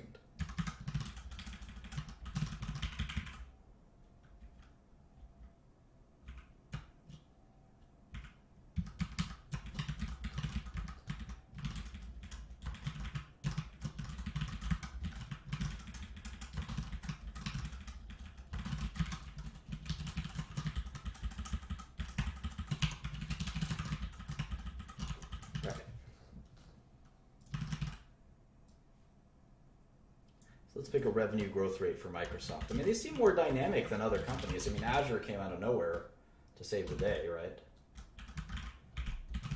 Let's imagine that they would grow 1% a year. Let's see if that's reasonable. How about gross margins? This is my method. It's kind of the most introspective method that I've seen in terms of trying to see what the market's thinking as well as what you're thinking.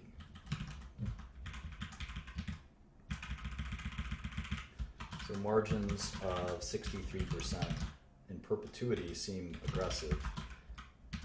We talk about how margins reflect return on equity in metrics like this. Someday that's going to be a good lesson. There's some theories that companies shouldn't have excess margins. All right, let's look at net cash as well. So Microsoft's cash profile will look something like this. We know we like to forecast cash and interest income based on yield. We call that, what, ROIC? Let's put in a placeholder of 1%. The company should be able to generate 1% cash, right? 1% returns. That's not too much to ask.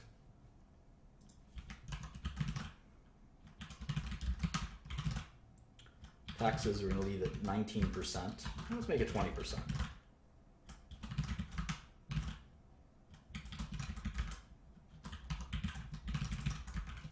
Okay. All right, so we've got a rudimentary forecast for Microsoft. How about discount rate? I like the fact that they're so diversified. I mean, even they're more diversified than IBM. I mean, IBM is just a big fat consulting company. Microsoft has so many different products. I didn't know that. How about maturity? Let's assume they decline in maturity. I never like to assume companies grow in perpetuity. That seems like mistake to me.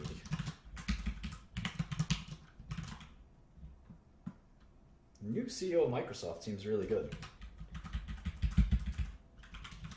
I'm going to be racist and just call him the Indian guy. Probably is not a good way to think of him, but all right. I have to add back. I'm not going to discount the 2016 earnings or 2017 earnings since we're getting those right away. It's a bug in Excel. And then the cash itself, Satya.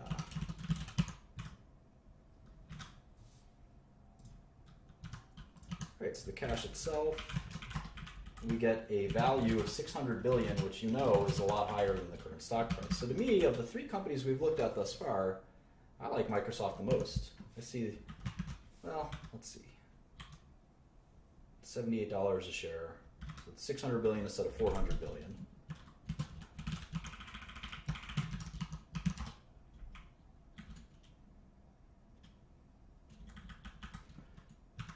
So $78 instead of $51, that's a pretty good, it's 50% above where it's trading at. So both Microsoft and IBM seem like pretty good opportunities, even with pretty conservative estimates. But they're also in some ways somewhat fairly valued. That's a big discount, 55%, but I don't really know what the future may bring. Most of these tech giants inevitably crumble. If they started to crumble, we could do the kind of reverse. This is what would have to happen. They'd have to drop 1% a year virtually in perpetuity at a discount rate of just 4%, which is for a tech company, even though they're diverse, is a little bit outlandishly low. They're only generating 1% return, and we know they do a little better than that just to the sheer number of buybacks and things they do. So in some ways, Microsoft is fairly valued if they never grow again or shrink a little bit. If they grow a little bit, it doesn't take much. 3% a year would be more than enough. Then the stock could be a double.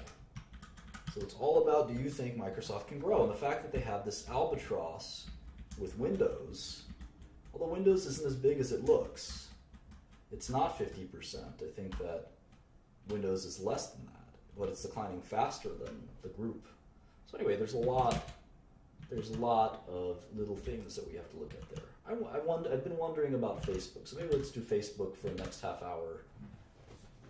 Let's do it for half an hour and see what we learn, if anything. Not much to learn in half an hour, but maybe we get some basics.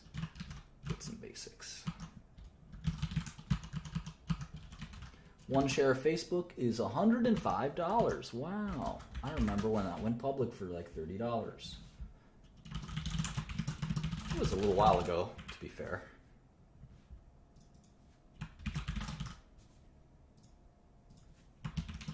Facebook's ticker is just FB. That's like my ticker would be FU.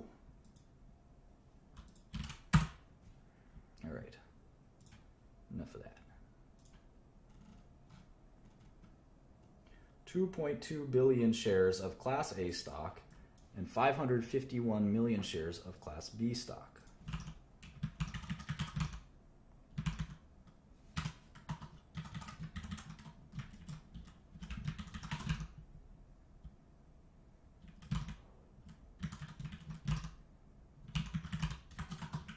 So their market cap is 300 billion. 2846.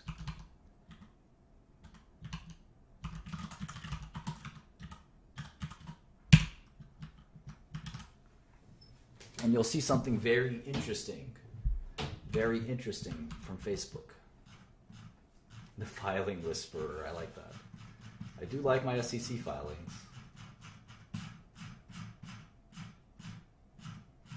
Looks like Facebook doesn't break out.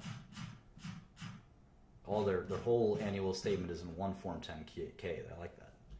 Look how little cash Facebook has compared to these other guys. Like they're a startup. They don't have any debt. That's the first time we've seen something like this. No debt. Pretty interesting, huh? Wait till you see the cash flow, though. That'll really surprise you. So very little cash, very little, no debt, literally no debt. So 18,434 in net cash.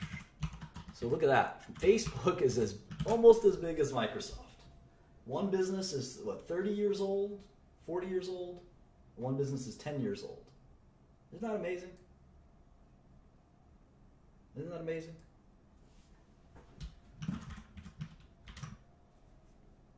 Literally breathtaking.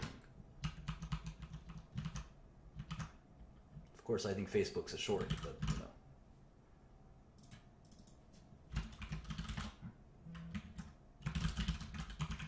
Well, it's up to them as to whether they want debt or not. I mean, Microsoft could have no debt too, but Facebook isn't a creative financial company. They just kind of focus on growth.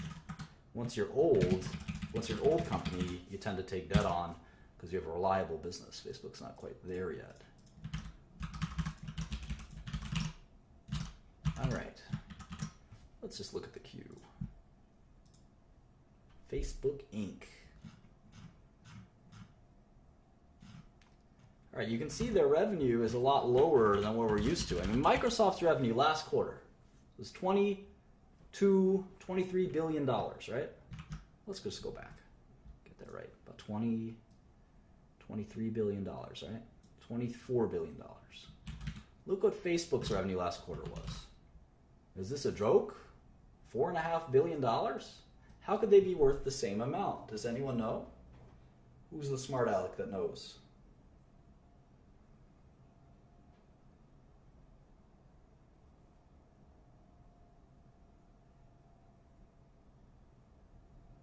I mean, Microsoft literally has 5 times as much revenue. And look at the net income. It has nothing to do with margins. They didn't even make $1 billion last quarter. They didn't even make $1 billion last quarter. Microsoft made 10 billion, 5 billion last quarter. So Microsoft is making 5 times as much money as Facebook, but Facebook is worth the same amount. How is it possible? How is it possible?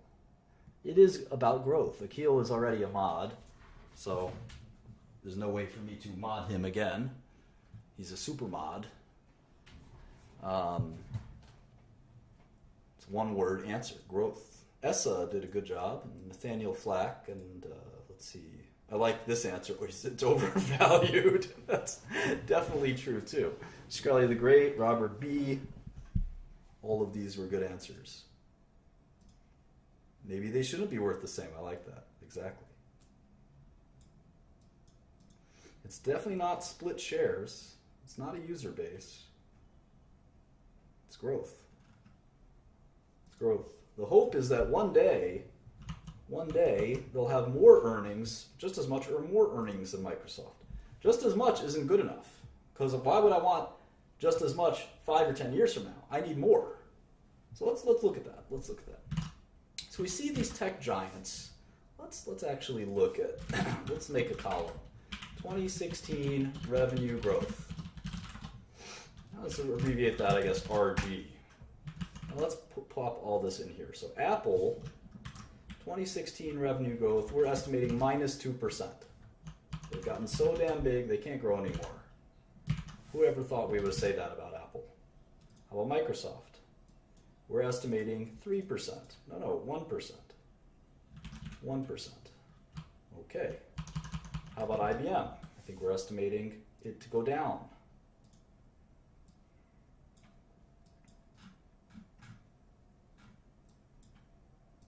-2. Or, nope. -1. Okay, so Facebook last quarter grew revenue by 30%? Something like that? Quite a bit. Quite a bit. So the theory is that they haven't monetized their platform as much as they can, and they will someday. Let's look at revenue growth. They're growing revenue way more than anyone. 40% revenue growth. Yeah, the models are all saved on the share drive. Still, I must admit that I think it's overvalued.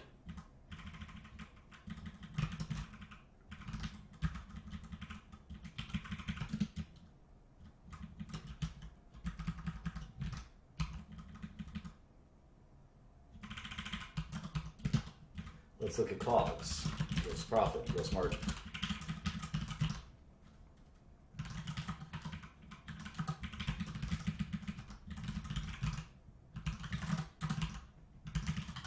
Research and development is their biggest cost. They probably don't even need to do any. That's another reason. We'll talk about that in a second. Actually, this will be a really good example. This will be a really good example for you guys.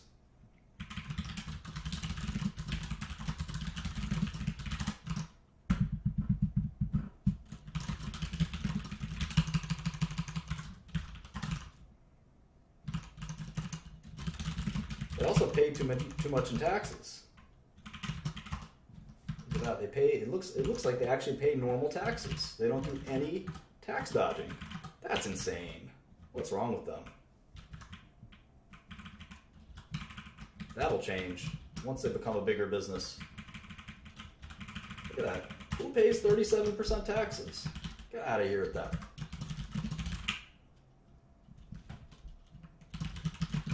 Gross margin is 84%. But they still can't believe they pay all that tax. Hasn't anyone told Mark Zuckerberg you don't need to pay taxes? Why is he following the rules? This is crazy. This is crazy.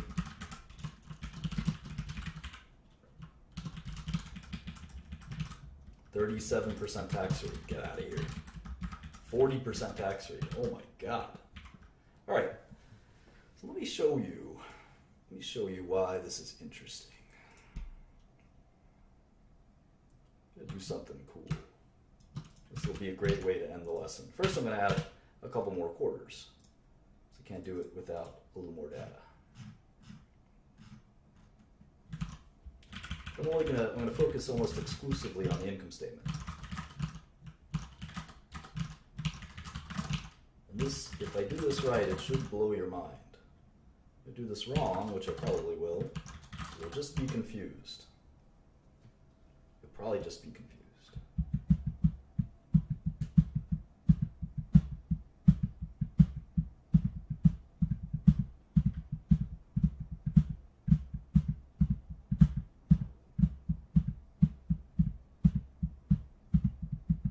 Interesting though, a wrench thrown into my plans here. I want to adjust GAAP and non-GAAP because they have this big stock-based comp expenditure.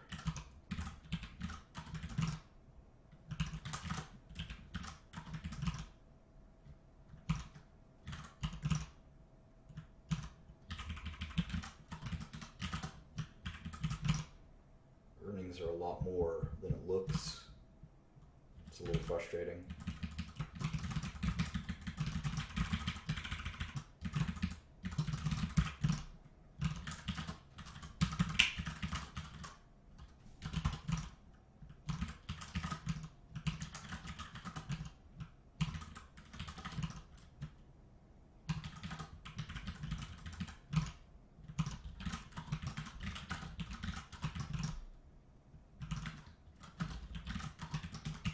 It's interesting. I think they have some Oculus. There's this weird deal with the Oculus guys that kind of screws their numbers up. It's pretty fascinating.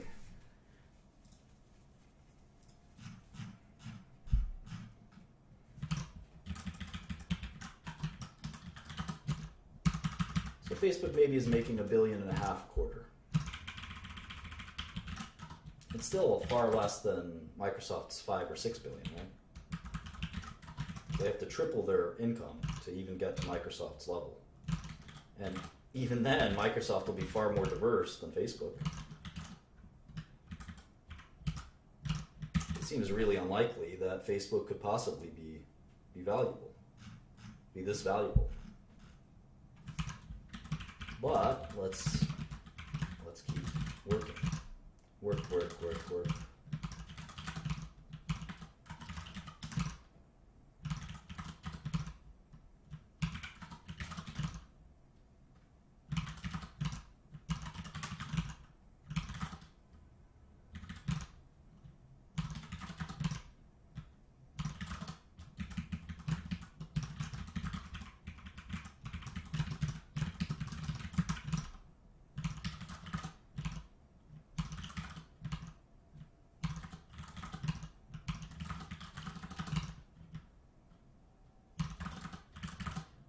so you can see the crazy revenue growth, right? 40%, 40%, 40%. Companies like this are very hard to value, and Wall Street always gets it wrong. There's a reason. There's a reason. It's a little bit loco. I'm going to do my best to explain it. If we go a little over 10 o'clock, so be it. Super high growth companies are very hard to value. I know how to value them, believe it or not. I'm going to share some secrets here. Look at the quarter they had. $5 billion in revenue. It possibly even grew faster than this. It's crazy. They went from 40% growth to 50% growth. Usually growth slows down as you get bigger. Growth is only accelerating at Facebook. Totally nuts, huh?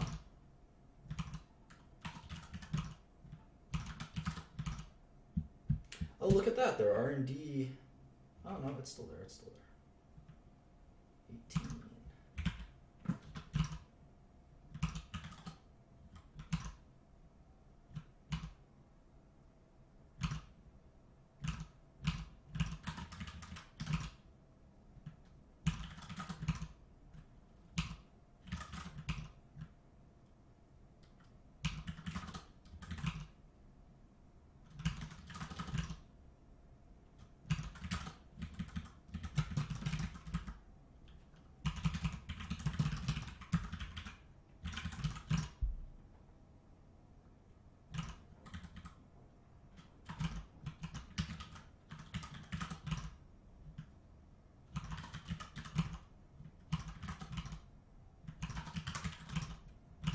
Right.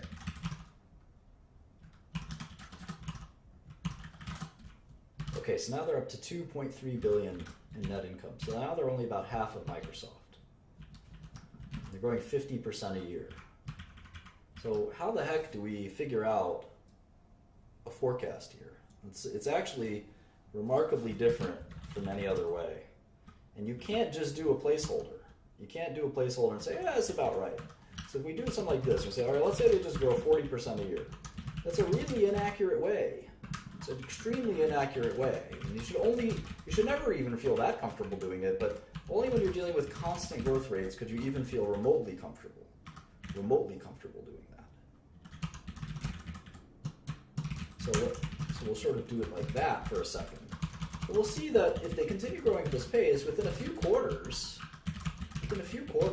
they'll be sort of earning not quite $5 billion, but they'll be up to $4 billion. They'll be up to $4 billion. $4 billion a quarter. And if they cut down their research expenses, which they could probably do pretty easily, they could be as profitable as Microsoft. And all it would take is one more year of this level of growth. Right? So another 40% growth year. And they'd have, if they did that, even if they slow down to 30% growth, you'll see that their income would maybe even exceed Microsoft's.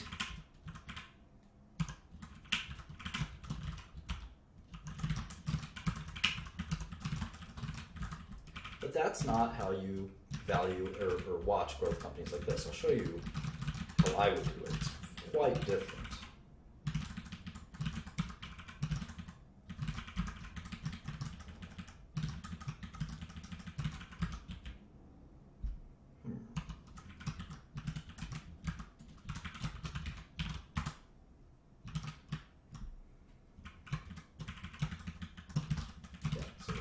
Did the math.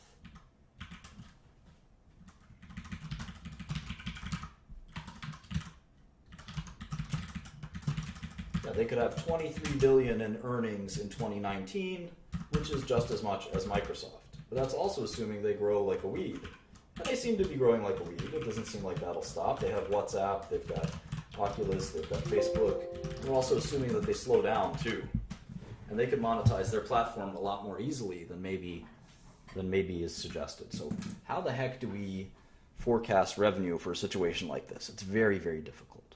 I actually think this is probably one of the least done and best, I wouldn't say best kept secrets on Wall Street, but it's at least my method isn't it's not well taught. So let me do that in a second. I have to use the restroom, so this might be an abridged version. But in essence, we have to sort of think about monetization of user bases. So what we want to know is, what is Facebook's user base and how much money are they making per user? And I don't think that's that hard to figure out. So what we'll do is we'll go to Facebook. Well, I won't go to my Facebook. Let's go to Facebook Investor Relations. Facebook Investor Relations.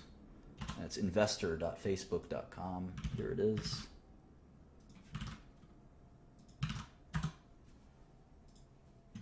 Financial press releases. Here we go.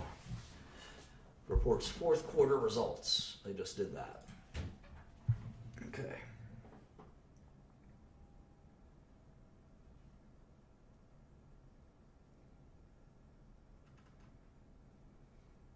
You can see all of their revenue is from advertising.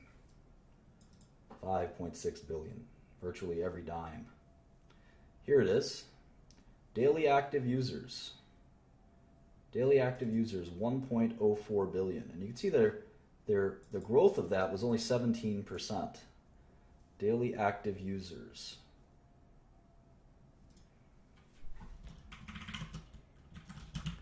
DAUs.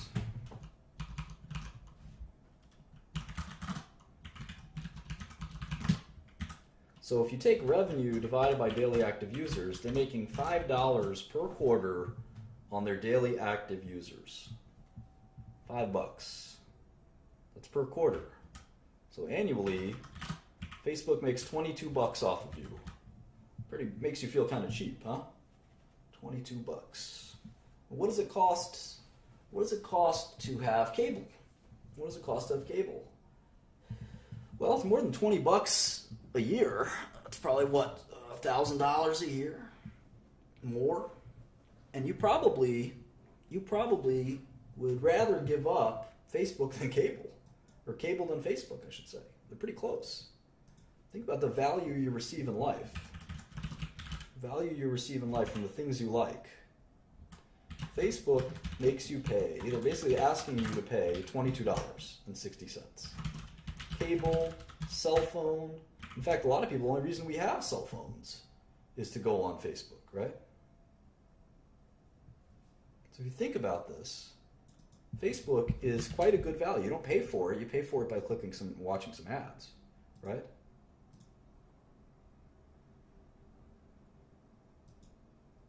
So cable's what, $100 a month, right? Is cable about $100 a month? So it's about $1,200 a year. Is that about right? Maybe more. What other things do we, what's your cell phone bill, roughly?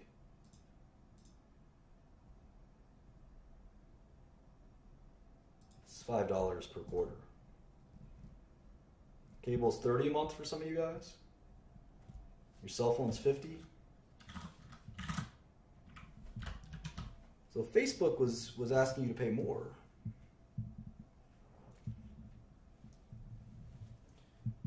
And they just charged you through ads. I think they could probably get that pricing through. And we'll talk about this in a second. What's interesting is you can see that the growth in their users is less than their revenue growth. The revenue growth is 52%. The user growth is 17%. What does that mean? What does that mean? What can we infer from this?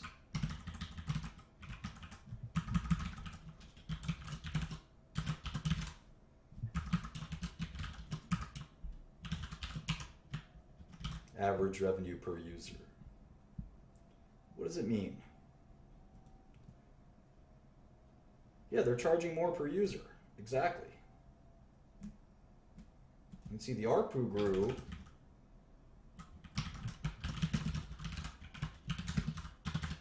Average revenue per user grew.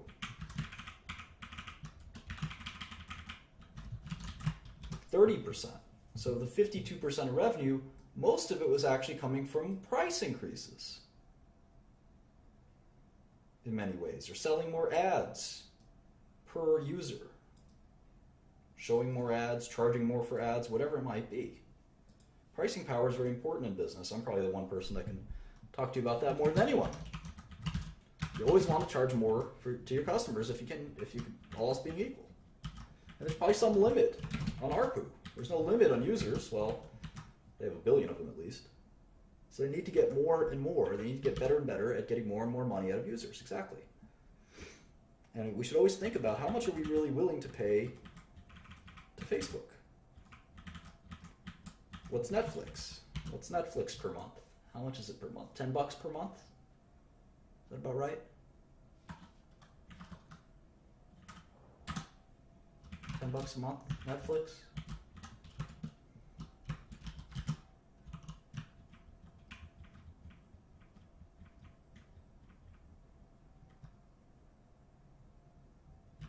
So Facebook is still a sixth of what Netflix costs in some ways. It almost feels like for Facebook that we should get it for free, right? It's just a way to think about it. So let's say, for argument's sake, this is going to be a little bit of a crazy analysis. So I'm not going to forecast using that just by saying, well, let me multiply this by 40% and then 30% and then 20%. That's a really dumb way to forecast anything. Let me instead say Facebook's not going to change a lot in average users. I think more or less that'll stay the same. More or less that'll stay the same.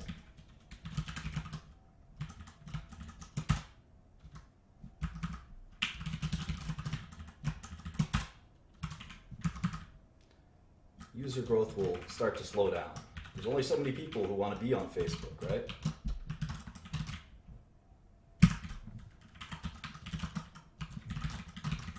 But the ARPU, the average revenue per user, let's say that works its way up to the same amount that Netflix charges us per year. Remember, this is per year. This is times 4. So Netflix is about $120 a year. Say by 2019, Facebook is taking out from your pocket, in essence, $120, which is the same amount that Netflix takes out of your pocket. Is that a good apples-to-apples comparison? I mean, Netflix lets you watch, movies, TV shows, unique content. Facebook is giving you unique content in another way. Lets you stay in touch with people. They're both pretty important. I think it's decent. So you have 1 billion users, except instead of paying you, I'm going to drive revenue with this. And I get $128 billion. I get $128 billion. And here, they're making $70 billion. $70 billion. Do you think Netflix offers more comparison? I know they're different business models. They're definitely different business models. But the question is, which is more valuable? It's not crazy. It's not crazy. So let's say that's the case.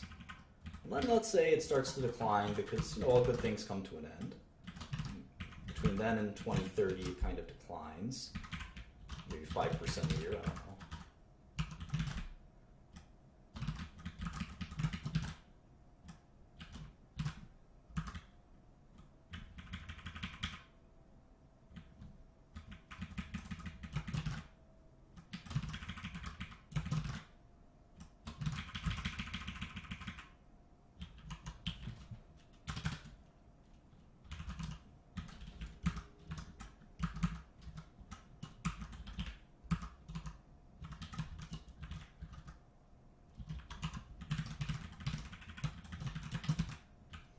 What the net present value of this is.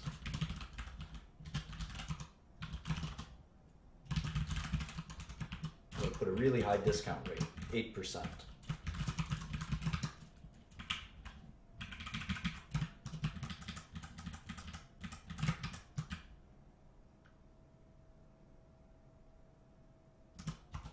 They're not going to charge users, but the point is they're monetizing the users.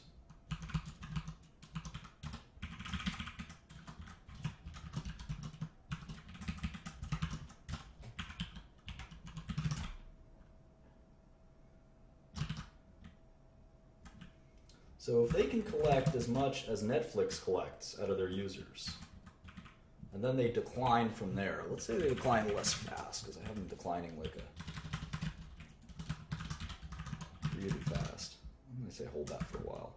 Well, the value of Facebook would be 600 or 700 billion dollars, which is way more than their current share price. And I'm not including, of course, anything. It's about double their current share price. I'm not including anything for kind of Oculus. Maybe a little bit of WhatsApp is in here, like these users, do they include WhatsApp or not, and how much can they monetize their users? It's unclear. And the question is, how much ads can the internet really sell? How much ads can the internet really sell? Google is competing with Facebook. Unless all ads go to the internet, there has to be some pressure for advertising as well. And we have to make a big, broad advertising model as well. But the point is that we don't just use the law of larger numbers, which is a temptation that I think we fall into quite a bit. The smarter thing to do is to try to use things like users and dollars per users to try to drive revenue and get a more sophisticated understanding of how to forecast revenue accurately. And so you see, you have mobile users, monthly active users is 1.6 billion. I think monthly active users are not nearly as valuable as dailies, obviously. I don't think they give out many other numbers like WhatsApp or what have you. But it's still a pretty interesting way to kind of forecast. And again, this is the first time we take our revenue as a function of two other variables. In the past, we've taken revenue as a function of last year's revenue multiplied by some other number. So there's a lot more we can do here. And again, I don't know that they can get, let's say they get to half of where Netflix is at in terms of customer monetization. And then they grow with just plain old inflation. This is still a business that will grow quite a bit faster than where they're at. Or the stock is actually very cheap. So it's possible that Facebook is actually the cheapest stock of all, even though the EV to earnings is wildly higher. Look at the EV to earnings. The EV to earnings is 28 times. But if you look at 2017 earnings, it starts to look much more reasonable. It's only 19 times earnings. So Facebook might actually be the cheapest stock of them all. And revenue growth is not even close. It's 40% compared to 1%, 2% for these other guys. So it actually could be the cheapest stock of them all. I kind of like Facebook the most out of all of this. I like IBM, and Apple probably the least.